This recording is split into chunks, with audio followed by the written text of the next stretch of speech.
पहले चुनाव प्रचार अपने चरम पर हैं। बड़े बड़े दिग्गज इस वक्त कैंपेन कर रहे हैं। इस वक्त हमारे साथ हैं रोहतास नगर में केंद्रीय मंत्री ज्योतिरादित्य सिंधिया जी।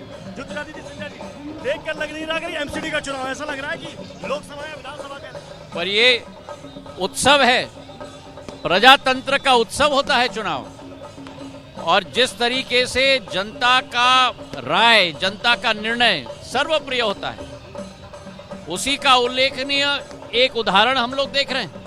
और जनता के सामने चाहे आप हो, चाहे हम हो, चाहे कोई भी व्यक्ति हो, नतमस्तक होकर सेवा भाव के आधार पर उसी धारणा के साथ हमें नतमस्तक होकर आशीर्वाद मांगना पड़ता है। अरविंद केजरीवाल कह रहे हैं कि देखिए मैं तो अकेला प्रचार कर रहा हूं, बीजेपी ने सारे अब सीएम 17 केंद्रीय मंत्री। अब मैं क्या करूं अगर केजरीवाल जी अकेले रह गए?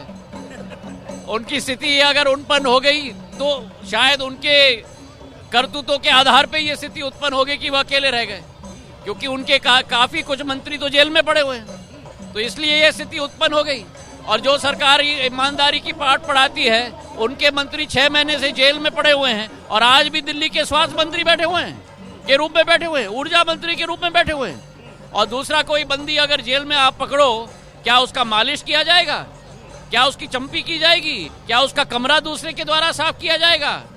ये कमाल है ईमानदारी का पाठ का, आम आदमी का। तो खुद को कट्टर ईमानदार। और हाँ, और जो लोग वो कह रहे थे ना कि उनकी बीमारी है इसलिए उनकी मालिश की जा रही है, मालिश किसके द्वारा किया गया?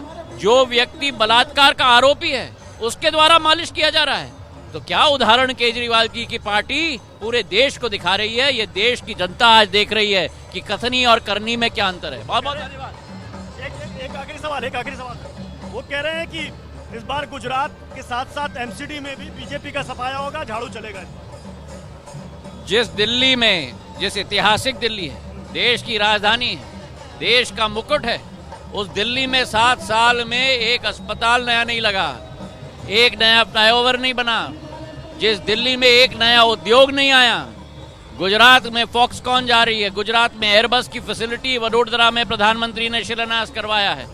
जो विश्व की सबसे सर्वश्रेष्ठ कंपनी आज भारत में C-295 प्लेन बना रही है, लेकिन दिल्ली में विकास का नामो निशान नहीं। जो सपना दिखाया था कि दिल्ली को हम लंदन की तरह बनाएंगे, दिल्ली को पेरिस की तरह बनाएंगे, प्रदूषण का केंद्र बन चुका, क्राइम का केंद्र बन चुका, रोड रेज का केंद्र बन चुका। इससे निजात हमें दिलाना होगा। और मुझे विश्वास है कि दिल्ली की जनता असलियत जान चुकी है और 4 तारीख को मतदान में आप देखोगे एक ऐतिहासिक मतदान होगा। मिनी पार्षद का दर्जा देने की बात कर रहे हैं, क्या ये? मैं आपको बताता हूं कि उन्होंने पिछले चुनाव में भी करीब 100 वायदे किए थे, लेकिन आज अमल नहीं हुए। जनता पर्दाफाश करेगी और मुझे पूरा विश्वास है कि कमल का फूल दोबारा खिलेगा। बहुत बहुत धन्यवाद। 230 सीट तो हमारी है, सिर्फ बीजेपी के लिए 20 सीट छोड़ रहे हैं। कितना 250 में वो कह रहे हैं केजरीवाल जी ज्योतिषी है ना, केजरीवाल जी सब कुछ है। केजरीवाल जी ज्योतिषी है, केजरीवाल जी जादूगर है, केजरीवाल जी सब कुछ है। हम तो केवल जनता के आम सेवक हैं।